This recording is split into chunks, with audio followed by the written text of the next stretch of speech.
Hello, everybody. Welcome to the broadcast. Here we go.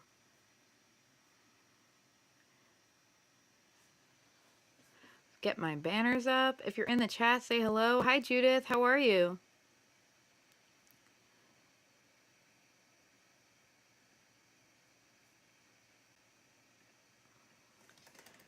SassafrasCast.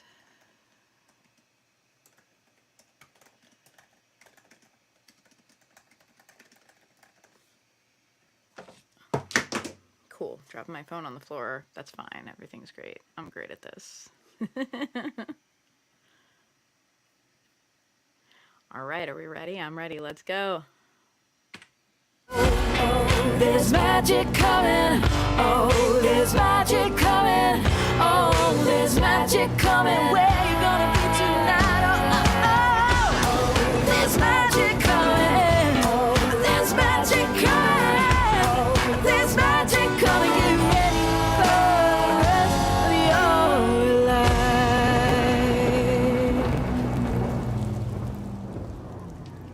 Hello, beautiful humans. Welcome to SassafrasCast, a podcast full of witchy insights to help you lead your sassiest life. I am Rorie Kelly, a tarot reader, singer-songwriter, and all-around personal growth nerd from Long Island, New York. In a moment, we will begin the Witchy Weather Report, but first, a shout out to my patrons. If you didn't know, you can support this podcast at patreon.com/Sassafras Tarot for $1 a month or more. I record these episodes live, and my patrons get a private YouTube link before each one so they can tune in for the live recording, hang out in the chat, ask questions, and get them answered in real time. They also get access to my Discord server where we talk about all things witchy and wonderful, and a shout out in every episode. Here we go. Thank you so much to... drumroll please, I go to my patrons. Russ Green, Amanda Little, Mindful Marks, Phoebe, Melissa, Rachel Miller, Anti-Fragile Tarot, Grayson, Savannah Tillett, B from Whimsical Solace, Millie Orozco, Ruby, Rebecca Jones, Brittany, Hannah Westlock, Brittany Campbell, Layla Benton, Ginger Dawn Studios, Kevin P. Murphy, and Tiger Williams. Thank you so much for being in my world. Let's go for the Witchy Weather Report. At this time, I pull a tarot card and or kind of reflect on the synchronicity of the moment and give everyone listening some guidance for the month. We're going to talk all about Mercury Retrograde today, which is a thing that is happening. If you're listening in real time or kind of close after the episode has been released, you know that Mercury Retrograde just started. Why do you know? Because everybody talks about Mercury Retrograde, Mercury Gatorade. There's Mercury in the Gatorade. Mercury's in the microwave. Let's get excited. First, we'll do the Witchy Weather Report. If you're a patron, you just saw the other Witchy Weather Report, which I do once a month on the last day of the month on my social media, because today I did both on the same day. Usually that happens on the last Saturday of the month. I do a full broadcast of card pulls for as many people as I can get to in 1 hour. I moved it up this month to be the third Saturday because I had another commitment on the last Saturday. But if you're listening right now and you want a little more Sassafras vibes, you can always tune in for the Witchy Weather Report on the last Saturday of the month, 11 a.m. ET. Follow me on social media at Sassafras Tarot. At this moment in time, if you're listening close to when the episode is released, which will be around April 23rd or 24th, I'm not holding myself to a date, it's Mercury Retrograde, 2023, well, we just had a big solar eclipse. And we also have Mercury Retrograde starting, and it all kind of happened within like 24 to 36 hours. So I want to tell you that eclipses are usually times of transformation, times when we realize what is going on in our lives in a way that is new and fresh and kind of demands a change, you know, demands some action, demands either doing a thing or stopping doing a thing. It's a crisis of consciousness. It brings us an epiphany, sometimes in a very rude way. I always ask the universe to kind of hit me over the head with the truth so that I get it, and that is what solar eclipses are all about. They kind of are going to hit you in the face with the truth. You can listen or ignore it at your peril. Then we have Mercury Retrograde, which just started yesterday. Mercury Retrograde, I'm going to go into in detail as I go through this episode because it's all about Mercury Retrograde. And this is going to be a different Mercury Retrograde episode. I am going to invite you to take Mercury Retrograde deliberately as a retreat for your own healing and recovery, rather than allow it to be a thing that just creates havoc in your life. I'm going to invite you to, in a way, vibe with the energy of the moment and harness it and use it for your own recovery rather than allow it to stress you out and ruin your whole life for the next 3 weeks. It's a concept. It's a concept. But first, let's pull a card for the moment. My intent when I pull this card is that wherever you are when you listen to this, whenever you are, whether you're listening to it as it comes out, as I'm broadcasting it, as I'm recording it for the first time, or even months or years later, that it have some meaning for you in the moment when you come to it. I'm reading today from the Shadowscapes Tarot by Stephanie Puy-Moon Law, and I want to let you know, if you're listening to this podcast, you can tune in for a video broadcast on YouTube. It's youtube.com/@Sassafras Tarot. That's the @ Sassafras Tarot. And you can actually see the cards that I pull for the Witchy Weather Report if that would be meaningful for you. Here we go. Our card for the month is the 9 of Pentacles.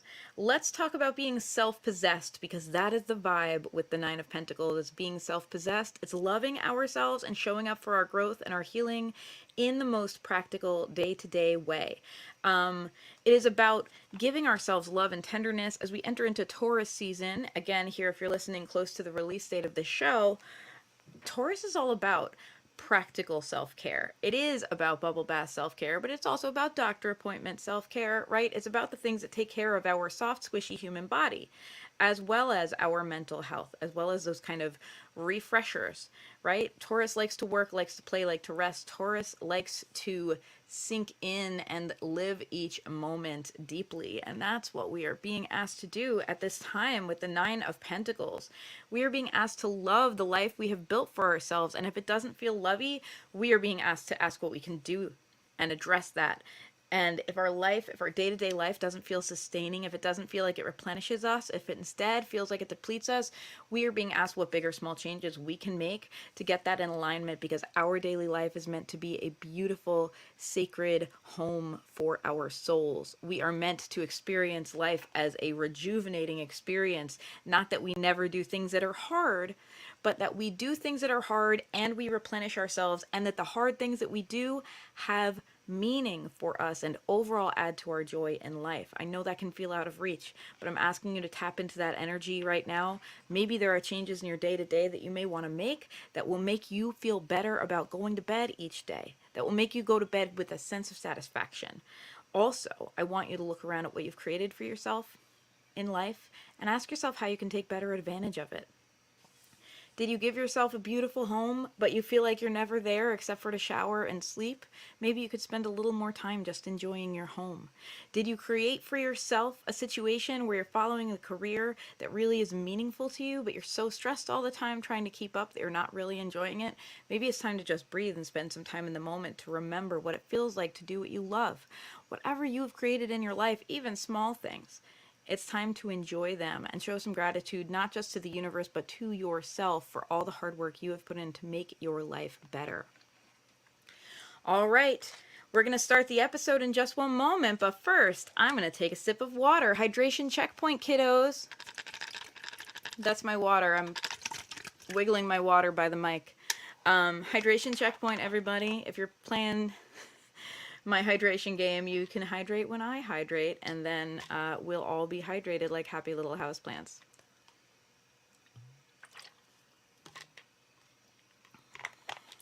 So Mercury's in the microwave again. So, as a witchy, folk magic flavored spiritual renaissance has kind of built over the recent years, Mercury retrograde is one piece of it that has really seeped into the published consciousness, like to be memed, to be stressed about, to be critiqued, to be blogged about, to be discussed on podcasts such as this one. And depending on who you are as a person, you are doing one of all of those things. You're stressing about Mercury retrograde, you're laughing at people who are stressing, or judging people who are stressing about Mercury retrograde, you're making a nihilistic meme about it, whatever it may be. But we are all kind of vaguely aware of Mercury retrograde, and even if we don't understand like the astrological like significance behind it, we kind of generally know Mercury retrograde, bad, stress. So in part, this has seeped into the public consciousness because we've had this big witchy renaissance happening in, like, I don't know, let's say the 2000s, you know, like the last 10, 20 years. We've had more people flocking to natural spiritualities and to folk magic. And I've talked in the past on this podcast about how folk magic and related practices, you know, spirituality, new age practices like manifestation, the new thought movement, and as well as like just deep prayer and deep religious work, how these sides of ourselves have been a refuge for the disempowered when there is no actionable, obvious way to dramatically improve our situation. We have seen folk magic be taken up by marginalized groups historically at times when they are the most marginalized. If no safe practical actions are available to you because your rights are being taken away, turning to folk magic is not only a psychological outlet that might help, it might feel like your only hope. So I've talked about how I think it's interesting that we're seeing this big folk magic renaissance now at a time when many people have to have a side hustle just to survive, and even then it's tenuous. And there are people in power who want to roll the clock back on civil rights for a variety of marginalized groups and ban books and ban teaching methods that acknowledge the experience of people in color here in the States, for example. And you know, we're seeing these clashes around marginalized groups and people in power who low-key want to keep them marginalized, you know, and they may cloak it in different language than that, but at the end of the day, we are seeing things like voter suppression, we are seeing things like laws that guarantee fewer of us you know, having rights. We are seeing talking heads and personalities come to the surface that make bigotry and transphobia and white supremacy and you know, all forms of prejudice that are harmful to marginalized people, kind of like giving those things permission. As we see all of this happen, we're also seeing a folk magic renaissance, and I think many of us are frightened and fearful, and many of us are exhausted, and many of us are not sure if our practical actions are gonna cut it. Does this sound very cynical? Yeah. But as you know, I'm 100% that witch, and I also feel that working with folk magic is very empowering and very personally transformative for me. And I don't look at it as an alternative to practical work. I look at it as a form of replenishment. I look at it as a form of hope generation at a time when hope may be low. I look at it as very psychologically useful and as an additive to the practical work that I think we all owe it to ourselves and each other to do to try to make this world a safer and kinder place for everyone. It's contributed to my healing. In turn, it has contributed my ability to take care of myself and my loved ones, and in a broader sense, my community and my society. Because when we're no longer fighting a war of shame against ourselves, we're able to advocate for ourselves and make wise decisions. Anyway, Mercury retrograde. So it's made its way in recent years beyond witchy circles to be a thing in the public consciousness. It is held up as evidence of why things go wrong, like Murphy's Law style. Everything that can go wrong will go wrong on any given day. Critics hold it up as evidence that essentially people who follow astrology are like gullible idiots. And those of us who rely on memes and gallows humor to get us through our lives have coined phrases like, it's Mercury Gatorade again, Mercury's in the microwave again. The idea of Mercury retrograde from an astrological viewpoint is basically Mercury appears from our viewpoint as earthlings to be moving backwards in the sky, and therefore the things that Mercury rules, communication, travel, legal, official matters, may also seem to be moving backwards or be topsy-turvy and messy in our lives at this time. Is this real? I don't know. Is anything real? Astrology has helped a lot of people look at their lives from a broader perspective and make real personal gains. caring for themselves better, seeing themselves reflected in a way that is healthy and validating, and psychologically doing better for themselves? Do I care if it's real, if working with it is letting us show up better for ourselves? No, I don't care. I do think some interesting things happen though. Like I did my witchy weather report earlier today, and the first thing that happened when I opened up my computer to broadcast is I got a computer error. It was like unresolvable, unresolvable. Somebody tried to call a security protocol 899-345-671. We can't do this. Everything's broken, and my computer froze, and I'm like Mercury. Oh, Mercury. And you know what? Is it real? I don't know. But if it's not real, it still allowed me to kind of like laugh it off and think it was funny instead of panicking, you know? So that works for me. I also think that when we contextualize very specific times in our lives in unique ways, it gives us an opportunity to make new connections in our minds and to have better insights and ultimately to heal. I have been reading The Body Keeps the Score, which is a really wonderful book. If you are a human trying to heal from trauma or just trying to learn about trauma, it's really worthwhile. It's really worth reading. And what I've been reading about in the chapter I'm on right now is neurofeedback, and how a common trauma healing training using neurofeedback is to use alpha waves in conjunction with theta waves. Alpha waves are associated with mindfulness and calm. They are the waves that may come up when you're having a really good meditation session. Whereas theta waves are the waves our brain makes when we are dreaming. They connect to our unconscious. They make broader and different connections than we make when we are like in our conscious, logical brain state. When theta waves are present, we can make new and different connections around ideas and themes and people in our lives. When we're allowed to face those difficult subjects in our life, like trauma, with a more open mind, theta waves, combined with a gentle awareness, alpha waves, we can heal because we can begin to get unstuck. We can get unstuck from old patterns that we don't have to do anymore. We can get unstuck from painful associations, from triggers. We can begin to make new associations that are less painful, that are either a little bit random and a little bit weird and just make us think instead of making us hurt, or that are actively helpful for us. We begin to learn new ways to think about old subjects. We have an opportunity to live beyond our trauma rather than playing with the same old storyline. And I believe that when we give ourselves these little thematic checkpoints throughout the year, like New Year's Day, like Mercury Retrograde, like the Wheel of the Year, I believe that creating these little checkpoints in our lives help our brains in the same way. January 1st as a time for new beginnings is not like a magical spiritual force. It's just an arbitrary thing we do. We just assign it to the first day of the year, which happens to be the darkest time of the year in the Northern Hemisphere, which is where the Gregorian calendar has its roots.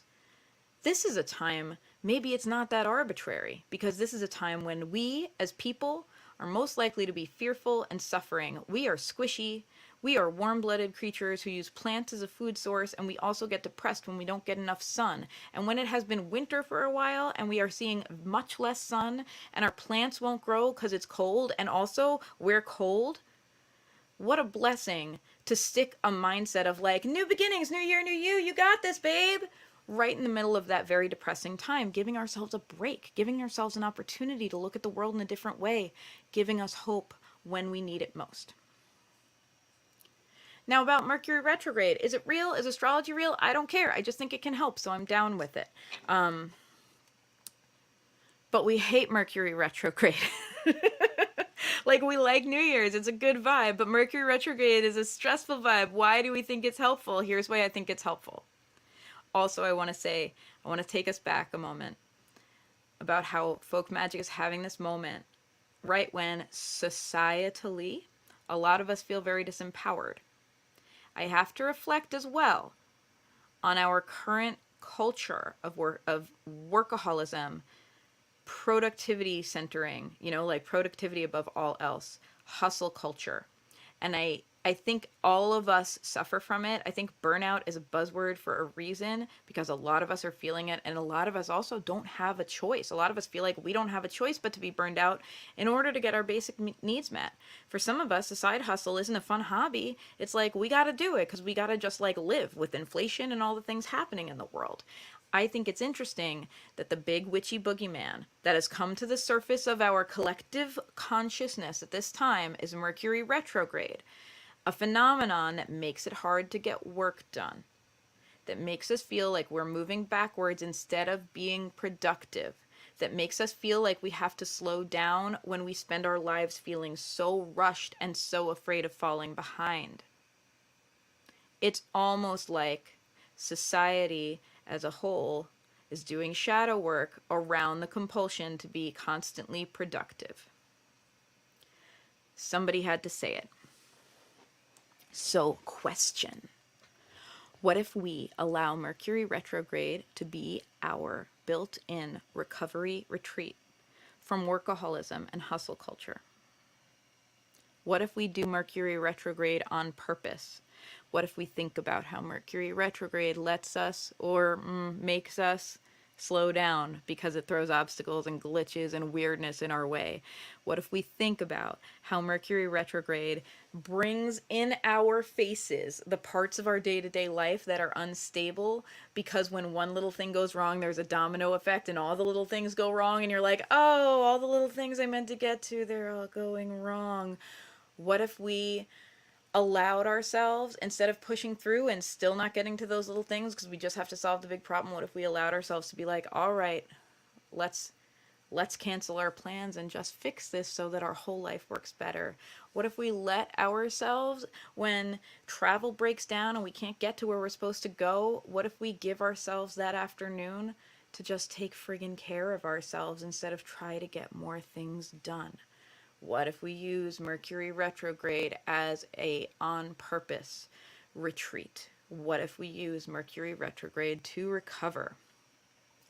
What if, regardless of what we do or do not believe about astrology, what if we choose to take these weeks that Mercury is in retrograde and use them as an opportunity to go slowly, to do less, and to check in with yourself? What if we took every single setback and instead of panicking and rushing to correct it, we just sat with it for a minute and we asked ourselves, what do I feel?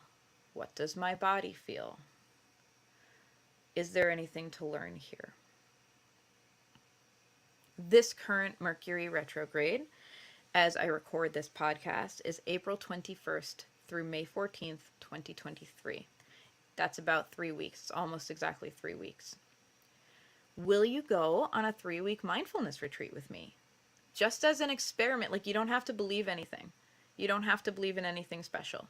But as an experiment to see if it makes our lives better, will you go on a 3-week mindfulness retreat with me? Here's what it looks like. Because I think if you're like me, I covet the idea of a retreat, like a real retreat where you like go to like an ashram or something and you like eat brown rice in the morning and you like sweep things, and sweeping the floor makes you feel like you're sweeping your soul, and you like have silent time and you do all the meditation. A retreat like that, like I covet the idea. I'm like, oh God, yes, give me a retreat where I'm not responsible for anything other than like the basics of my human body and a little bit of community service and being one with myself. I covet that idea because I don't give myself time for it in my day-to-day life. What if we make a retreat right here in our day-to-day life? Here's what it looks like. What if we refuse to make big decisions and commitments? People tell you about not signing legal papers during Mercury retrograde, but I'm also talking about like locking ourselves into a new project, saying yes to something we know will be a demand on our time, even if we're exciting about it. What if we hold off on committing to anything that would take more than 1 hour of our life or 20 to 40 bucks one time, not recurring, one time? What if we hold off on committing to anything? So if it takes less than an hour, if it takes less than 40 bucks to get it done, and that's not a recurring thing, it's just once, go for it. But what if we hold off on committing to anything larger or longer than that? What if we steadfastly said, I am not making new commitments for the duration of these 3 weeks. Instead, I am allowing myself to reflect and make decisions only after I have completed these 3 weeks of reflection. What if we don't just pay lip service to, yeah, let's reflect, but we literally do reflect? What if we keep a list of things that we're considering committing to? What if we keep a list of things stressing us out, a list of things we want? And what if we journal about how those things make us feel over the course of 3 weeks? And what if we come back to our list occasionally and ask if our feelings have changed 3 days later, 3 hours later, 3 weeks later? What if we ask ourselves, what feeling does this bring up in my body? Would saying yes to something feel exciting on day 1, but stressful on day 3 because we realize we have other commitments that it's going to interfere with and it just makes us feel overwhelmed? How about day 5? How about day 10? What would our lives be like on day 10 if we'd already been doing this thing for 10 days instead of taking time to reflect on it, good or bad? Does that answer feel the same or different on day 11? Time and attention gives us a reality check that cannot be bought any other way. What if we refuse to multitask? Instead, focusing deeply on each one thing we have to do and giving our frayed, stressed out brains a break. Especially for those of us who are neurospicy, this is a gift, just allowing ourselves to do one thing at a time. And we know in order to do that, we are going to have to prune our to-do list. We can't do every single thing if we can't multitask. And in reality, I want to ask you how multitasking has been working for you, and if trying to do every single thing, including several of them all at the same time, if that's actually been working. Like if you've actually been getting them done like efficiently, and if it's actually felt good. Because for me, it doesn't feel good. So what if every morning we actually pruned our to-do list instead of adding to it, and we assume that at least some of the items are gonna hit delays, are gonna have complications, so it's not just the time to do that task, it's the time to do whatever nonsense comes up that makes doing that task harder, whether it's internal or whether it's external. This is scary to do because we're gonna have to let go of some items. We're going to have to look at our list and accept what we really can do. Maybe we've been habitually putting more things than we can do in a day in our list. And that's going to force us to ask ourselves, what if I can't do all of this? What if me at my best, at the top of my game, just can't do all of this because I've put too much on my shoulders? What if my best has to be good enough? And what if I really just do my best and my best doesn't look like dragging myself into depletion every day? What if my best looks like taking very good care of myself so that I can really focus on my priorities and do them not just skillfully, but also in a way that feels meaningful to me? What if we pared down our to-do list and then journaled about how we felt about it every day, which I know takes even more time? What if we reflected on those journal entries like a week later and we ask ourselves, did it really make a difference? The things that we had to let go from our schedule, did it really make a difference that we didn't do them? Did it dramatically affect us? Or did it just make our day easier? I'm giving us these built-in checks because I don't want this to just be a 3-week retreat. I want it to teach us something. What if we lovingly said no to any new demands on our time or energy? Again, we're going to use the $20 to $40 or 1 hour rule. Anything that's going to take more than an hour to complete, including travel and preparations, and anything that's going to take more than $20 or $40 to get done. What if we explain to our friends and our family and ourselves that we're doing a mindfulness project that we need to honor for the next 3 weeks? You can say just, I'm doing a project for these 3 weeks if you think people would scoff at the mindfulness thing. But you'll be available to discuss this again around the end of May. And notice I said discuss, not agree to. This is not me saying, yeah, I'll do that thing, but not until 3 weeks have gone by. It's saying, let's talk in 3 weeks because right now my plate is full. My dance card is full right now. We can discuss it in 3 weeks. I don't know how I'll feel then. What if, this is a hard one, what if we refuse to show up to arguments and disagreements? What if The instant we found ourselves in a difficult conversation, we instituted a 24-hour waiting period right then. What if we said, the instant it became stressful, the instant that we noticed, because there might be a delay between it becoming stressful and us noticing, right? As soon as we notice that this conversation has become stressful, what if we said, let's take some time to reflect on this and gather our thoughts and return to this conversation in 24 hours or a reasonable time frame. But it has to be at least 24 hours away, and it has to have at least 8 hours of sleep in between. And what if we really did the reflection? I'm not just saying put a time period and then go about our lives. What if we really gave ourselves that time that maybe we would have spent having that stressful conversation and reflected with ourselves? What were our goals for the conversation? What were our conversations partners' probable goals to our best understanding? What are our feelings? And some brainstorming around what they may be feeling based on what they said. And what if we journaled about this? And what if we reflected on how all of this conversation made us feel, regardless of whether we thought that the other person will be willing or able to put in the same work? This is an us project. It's not a them project. They don't have to do this. It's cool if they do. It's a win, right? But this is for us and our mental health. What if we show up and reflect about simply how to have that conversation as our best selves tomorrow, not now? And what if we waited to have the conversation until we really had shown up for our feelings and our ideas around it, instead of in the heat of the moment when we're stressed and our buttons are already pushed? I wonder how many tense conversations would literally become unnecessary or would just not be tense anymore. I wonder if we did that inner work around the conversation, if maybe we just realized, like, well, I need to set this very clear boundary. Here is the one sentence I need to say. Or, you know what? Maybe this was a misunderstanding and it doesn't have to be tense at all, and we just need to communicate our ideas. And now that I've worked through my feelings around it, I'm ready to do that in a calm way. I wonder how many tense conversations suddenly get less tense with a 24-hour waiting period and real journaling. What if we made a deal with ourselves? Every single time we experience like a tech glitch or a travel setback or some monkey wrench, in our plans, what if we choose that every time that happens, we will experience it as a reminder to get present in our bodies? We're delayed anyway, right? Like things are already messed up. So what if we decided that whenever that happens, that triggers us, it's an if-then statement, that triggers us to take 3 full breaths in through our nose and out through our mouths, slowly. And then ask ourselves, what feelings and sensations are arising in my body right now? And then maybe even bonus points. What if we took that extra moment to say, can I identify 2 things I'm grateful for right in this moment? And it can be big or small. It can be, I'm grateful for this car that I'm in, even though I'm stuck in traffic and I hate that, but I'm still grateful to have this car.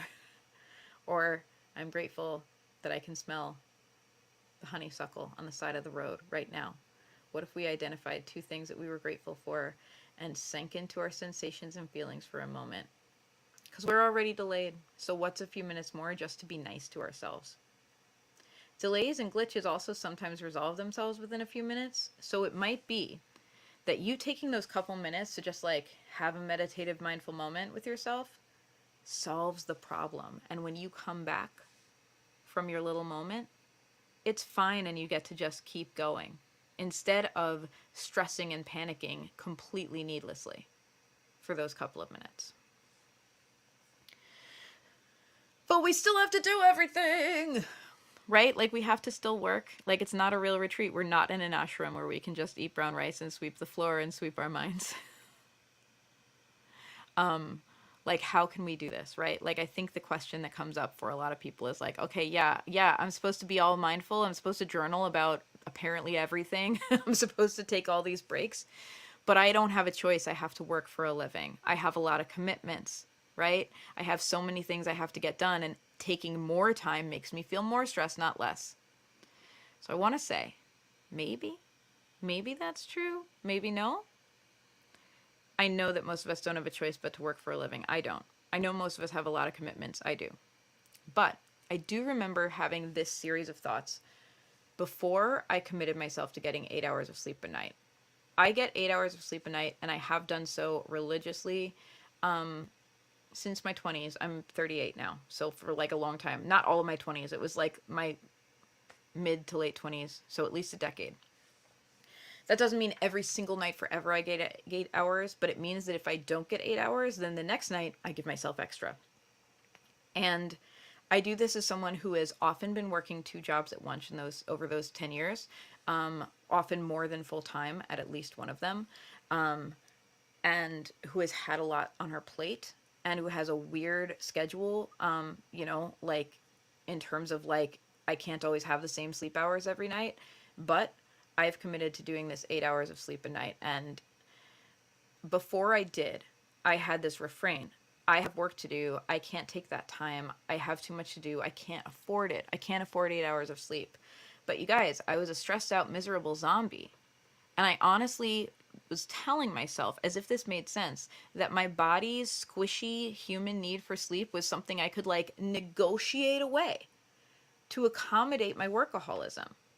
And maybe you're still there. I meet people all the time who tell me, like, I can't do 8 hours of sleep, who want to tell me why it's unrealistic. And unless you're a new parent and you have a literal screaming, terrified new human to care for, and I will give you a pass if you're a new parent, right? Then yes, I'm sorry, you have all my sympathy because enough sleep may indeed be inaccessible to you for a while. But otherwise, I promise you, I have personally experienced every possible rationale for why 8 hours of sleep is not possible. For me, in this one special case, it doesn't matter how much you rationalize it. Your body still needs sleep. It doesn't matter how much you think you can't afford it. Your body still needs sleep. Your health and your brain function will suffer if you don't get it and will improve if you actually get it for everyone. And a lot of people think I'm fine. I want to replace the idea of are you fine or has it become your current normal? Because I believed I was fine. I didn't believe I could possibly take that much sleep, and I was like, yeah, I'm fine without it. Until I finally decided to do it as an experiment, like we're doing now with Mercury Retrograde. For a few weeks, I gave myself an experiment of getting 8 hours of sleep a week. I was working two jobs. I was trying to switch from job A, a high-pressure tech job that matched my skill set but not my desire, to go to job B, which is the creative work I do now, which needed a great deal of foundation work for it to become profitable. I was working two jobs. I thought 8 hours of sleep was not accessible to me, and I tried it anyway for a few weeks. I bit the bullet and I was like, okay, for a few weeks I'm going to give it a try and I'm going to just see. And I quickly learned that I had just spent years of my life as a sleep-deprived zombie. I had fewer hours because I was getting more sleep to do the work of both jobs and also to be a human. And you know what? I got more things done, and I did the things with fewer mistakes because I was not running on fumes anymore. I also thought less sleep was normal for me and didn't affect me. Oh, it affected me.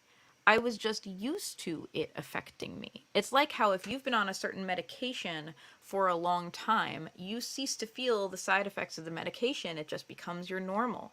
Not having enough sleep was just my normal. I'd been doing it since high school. I hadn't gotten enough sleep since I was a literal child. I didn't know what my adult life felt like on enough sleep. And my mind was blown by the level of, oh, now it's easier and now it's better. And I feel like I hate the world less when I started getting 8 hours of sleep. I literally just hadn't experienced it. I just didn't know. So I'm going to ask you, what if this is like that? What if we give ourselves this gift of like extreme mindfulness, of single tasking, of deep reflection and embodiment, and a slower pace, and postponing decisions until we have truly had the time to feel our way through them and think our way through them? And what if we find out that that actually makes our lives easier instead of harder? What if we learn that a number of the daily problems we have agonized over actually solve themselves if we just leave them alone for a few minutes or a few days? What if we find out that we have been playing life on hard mode and now we get to stop? What if our doing so gives other human beings permission to take better care of themselves too?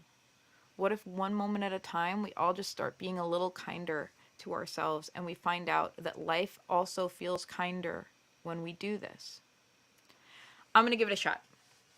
I'm going to give myself a shot at this, and I want to invite you to do it with me and compare notes as we go. Let's do this as a group project. It'll be more fun.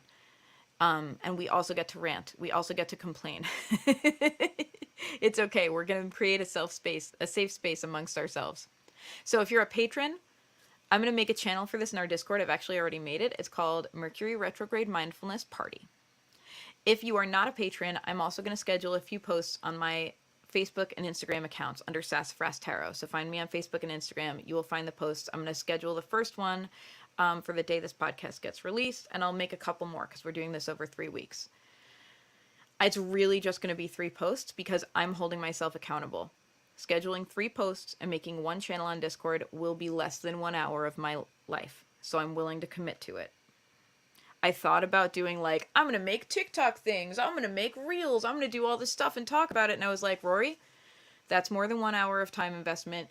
Follow your own Mercury retrograde rule. I'm not doing it. I'm doing 3 posts.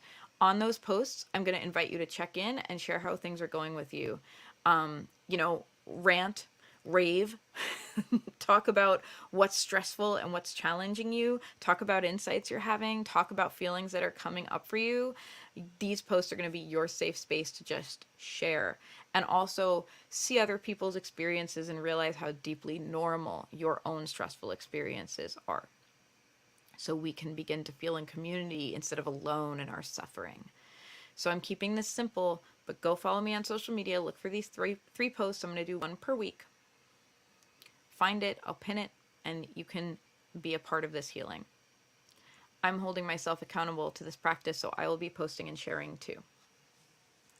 And if this level of slowdown, if it feels way too much to ask, I'm going to give you a simplified version in which you got this coming up right now. But I want to share a comment from Judith, patron who is tuned in, patron and dear friend who is tuned in. And Judith's comment is, we're zenning with Mercury retrograde. So earlier I had said, like, what do you do about Mercury retrograde? Do you use it to freak out? Do you laugh at people who are freaked out about it? Do you make a meme about it? And Judith says, zenning with the Mercury retrograde, which I enjoy. And I think that is the vibe. That is the vibe I am trying to give myself. And the truth about zenning is it sounds real, like, especially to our Western mind, it sounds like this stress-free existence, right? It sounds like, oh yeah, I'm zenning out, I'm sweeping the floor of the ashram, I'm eating my brown rice for breakfast, and I have not a care in the world because I have achieved zen. And actually, it's incredibly hard, right? It's actually incredibly hard work, and to show up for it requires that we really see ourselves in a way that all of our busyness makes it very hard. Right? We actually have to really show up for it. It's inner work. It's mindfulness. Mindfulness is notably not the same as mindlessness. I think often we think about meditation and like Zen, and we're like, inner peace, no thoughts, just freedom, which first of all is pretend. Anyone who's ever tried to meditate can tell you that's not how meditation works. No, it's about showing up for yourself in the realest way, like showing up and listening to yourself the way you would listen to a toddler, you know. I am not sweeping, I am sleeping. Yes to sleep. Yes to sleep. Y'all, bonus points if you make this also an 8 hours of sleep a night challenge, because I gotta tell you, first of all, 8 hours a night is literally the amount we're supposed to get. It's not 6 to 8, it's not 7 to 8. We're not no, it's really 8 hours. We're really supposed to get 8 hours of sleep a night to fuel our friggin' human bodies, right? And minds. If you want to make this an 8 hours of sleep a night challenge too, you get bonus points from Rorie. And I promise you, you might fall in love with it and just commit forever. And it might feel good instead of stressful. Okay, but let's go to which you got this. This is one practical idea you can implement. I know I just gave you a big list of ways to make Mercury retrograde into your recovery retreat. And I know it might be asking a lot. You're like, okay, I'm supposed to journal about everything. I'm supposed to not make any decisions ever. I'm supposed to postpone all my conversations. Like, this is so much management. I don't know if I can do it. If you feel that way, here is one way you can do this. You can make it a recovery retreat for you, and you still get to participate, and it's still real. I want you to choose one situation that is stressing you out right now. Just one. It does not have to be your biggest stressor. It can be your biggest stressor. I will tell you that the bigger the stressor is, the more of a like deep psychological thrill ride you will experience over the next 3 weeks, because what I want you to do with that stressor is nothing. I want you to commit over the next 3 weeks to do nothing except for watch, listen, and consider during the time that Mercury is in retrograde now through May 14th. I want you to just reflect on how it makes you feel, reflect on how you've reacted to it in the past, reflect on how long it's been stressing you out and where that stress manifests in your body and what is happening as a result. And I want you to commit to just allow that stressor to be on the back burner, to be like, I'm just not going to address this now. I'm only going to consider. If it's a problem you're trying to solve, then you commit to stop trying to solve it for the next 3 weeks, and you just do the bare minimum, in this situation while you reflect. You do the bare minimum and you think about how it makes you feel. You think, how does this problem affect me? What have I tried? How do I feel? You are allowed to reflect on anything you want, but you are not allowed to try to solve it. If a solution appears during this time because you've actually given it yourself this feelings time, and you actually see like a painfully obvious, heartbreakingly obvious solution that you couldn't see in your stress before, you still have to give yourself a 24-hour waiting period with at least a full night's sleep before you even think about implementing it, because you might find that you feel differently about that situation in 24 hours. If it's a true solution, it'll keep. If it's a project you're working on that's causing you stress, then you commit to stop working on it. You commit to reflecting on how you feel about the project. Again, do the bare minimum. If you have commitments to other people, I understand, but do the bare minimum. You have time now to reflect on how you feel about the project, where you're at, why you started it. Do you still feel the same way? What do you want out of it? What has it actually brought you? Where is it going? What are your feelings around every single one of these questions? And how do they feel in your body? And how does your body feel when you ask yourself these questions? You're reflecting on the project, you're not doing the project. If it's a relationship issue, whether it's a love relationship, a work relationship, a friendship, you commit not to have any big conversations to try to fix it, but instead to just tell the other party when things come up that you're going to need some time to reflect. You can decide for yourself if that means not speaking to them at all for a while. You have permission to do that. You're allowed to do that if you need to, if it's that bad that you really just need your isolation for self-care. Or if it just means like kind of maintaining like a status quo, like basic level of friendliness, but not discussing the difficult stuff until you've had your own reflection time. You're not allowed to try to solve it. You're just allowed to reflect on it. You can reflect for these 3 weeks, and then at the end of 3 weeks, you probably will have a whole notebook full of ammunition. If it's still a problem, it might not be. 3 weeks might go by and the problem might have resolved itself, and all that's happened is you've given yourself self-care instead of spinning your wheels. Oh my gosh. And I want to, importantly, make sure you give yourself the reflection time. It's not about lip service. It's not about ignoring your stressor. It's not about sticking your head in the sand. Although, like I said, you might find that some problems solve themselves if you do nothing. This is about, though, reflecting on your own feelings. And if you feel, I have done all the reflection I can on this topic, it's time to act, then your action is self-care that is unrelated to the problem. Just generalize self-care to take care of yourself in whatever way feels most meaningful. And keep doing the self-care. And then when you come back to the problem, then do more reflection. And then do more self-care. And then do more reflection until the end of the 3 weeks. And if you're going crazy doing nothing, remind yourself that when it comes to May 14th, you can attack this like a savage beast and do whatever you want to do. But right now, you're just going to take care of you for a few weeks. You're going to heal that savage beast and then do the self-care. And on May 14th, we all reflect on the experiment. How did it go? How do we feel? Do we have problems? Like, let's look at the data. I'm a Virgo. I love data. Let's look at the data. How did it go? Were there problems that solved themselves? Were there problems that got worse? Were there problems that we thought were a really big deal that turned out to not be the hugest deal in the world? Or were there things that seemed really minor that actually turned out to be very, very pivotal, and we might have missed them if we hadn't been doing the mindfulness thing? I just want to review the data on the 14th. I'll make a post for that. We'll all talk about it, and we'll all like relax also, because Mercury retrograde will be over. Join me on my recovery retreat. Thank you for spending your time with me today. If you like this podcast, I hope you will rate it and review it wherever you listen to podcasts. If you could take a moment to share it with one person you think might be interested, I'd be really grateful. If you would like to support this podcast financially and unlock exclusive benefits, you can do so at patreon.com/Sassafras Tarot for $1 a month or more. It's now time to spell the word Sassafras Tarot because I picked very hard words to spell for my personal brand. SassafrasTarot. Patrons get access to things like extra content, personalized tarot polls, a witchy Discord community, and more. If you have a question or idea or suggestion, you can email me at sassafrastarot@gmail.com or follow me on social media. I am at Sassafras Tarot on Facebook, Instagram, Twitch, TikTok, YouTube, and Twitter. And if you would like to get a reading, you can do so at my Etsy shop, etsy.com/shop/Sassafras Tarot. And if you want to participate in the Mercury Retrograde Recovery Retreat with me, I really hope you will. I hope you will go. Find me on social media. I'm going to be making 3 posts on Facebook and Instagram over the next 3 weeks.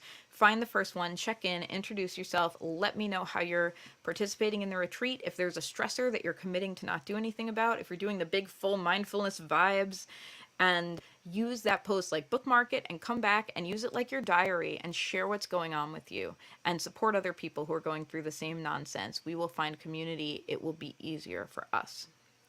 As always, I'm going to take you out with a song. I'm grabbing my guitar right now.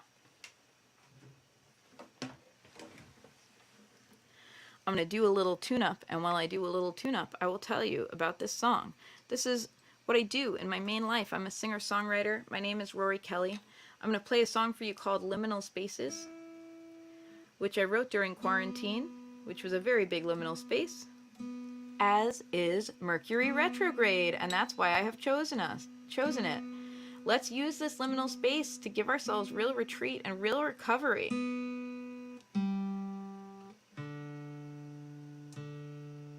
So as you listen to this song, I want you to just notice what feelings arise in your body. I want you to breathe in through your nose and out through your mouth, if you can remember to. And just check in with yourself. When was the last time you checked in with yourself? When was the last time you just let yourself be a feeling, breathing human being? That is your invitation from me to you right now. This song is called Liminal Spaces. I have a thing for liminal spaces. I get stuck inside them for ages. When you observe a particle, the particle changes. And no one's understanding when I change too, if you're looking. I had a book of dreams on my nightstand. I always thought that I'd come back for it. I had to prove I could do it my way. I had to prove that I could make rent. If you believe me the first time, it wouldn't have been so hard for me. Where are the moon sisters I was promised? Where is the music monk I never got to be? 'Cause I got stuck chasing love from somebody. 'Cause I got stuck trying to chase money. I have a thing for piano players. I try to learn from the things I am drawn to. I try to learn why the moth inside me makes this particular flame, so I don't get burned again. I have a notebook, so many it's embarrassing. I have a lot to say for someone so quiet people think that she's a stuck-up bitch until they get to know me. And by the time they get to know me, I'm attached even if it's wrong. Where is the Knight of Cups I was promised? I went all in, and all I got was this lousy discernment. 'Cause I got stuck chasing love from somebody. 'Cause I got stuck trying to chase money.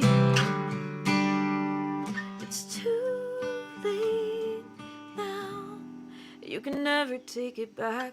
It's too late now. You can never get the years back. It's too late now. And the future looks exhausting.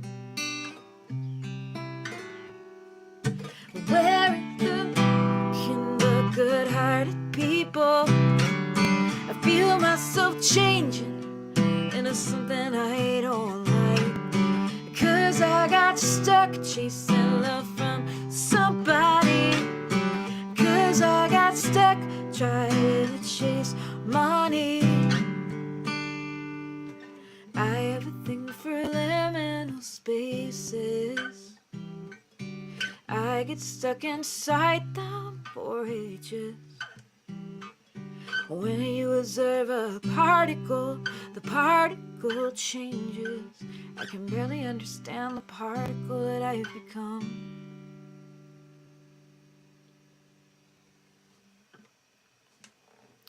Thank you so much, everybody. If you like the music you just heard, search for me wherever you listen to music. You can find the full studio version on all your favorite streaming sites. Search for my name, Rorie Kelly, spelled RorieKelly. You can also visit my website, roriekelly.com, or find me as a musician on your favorite social media site by just searching my name, Rorie Kelly. On Facebook and Twitter, I'm at Rorie Kelly. Also on TikTok and on Instagram, I am at Rorie Makes Songs. Thank you so much for listening, my friends. We'll talk again soon.